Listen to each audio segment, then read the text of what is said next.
and you have been for a long time. And I'm just curious if you could talk a little bit about fundraising and especially how it intersects with these other parts of you, the coach and the artist. How do you feel fundraising relates to art and coaching? Yeah. So I got into fundraising because of art. So a lot of the organizations I first worked for were arts and culture organizations.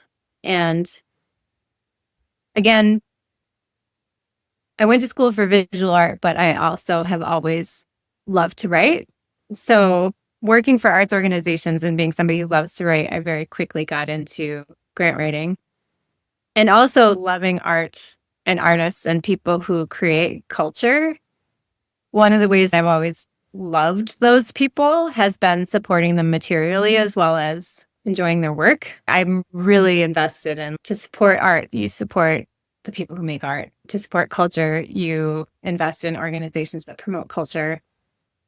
When I was in college, all my friends were artists because we were all studying art. And I remember helping organize the Art Student Association and then writing a grant for this really cool kiln for my friend who is a potter. So I've always been like, what are the things people need and how do we make that happen?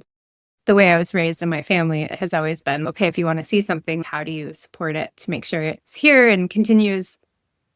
So I've always seen myself as part of an ecosystem of artists. And my particular skill was that I could write. And it turns out when I write well, people get material support for their practice. So I've been doing that for 25, 30 years. And it's also been wonderful because it brings me into so many unusual spaces. Being a fundraiser is sort of like being an artist. I get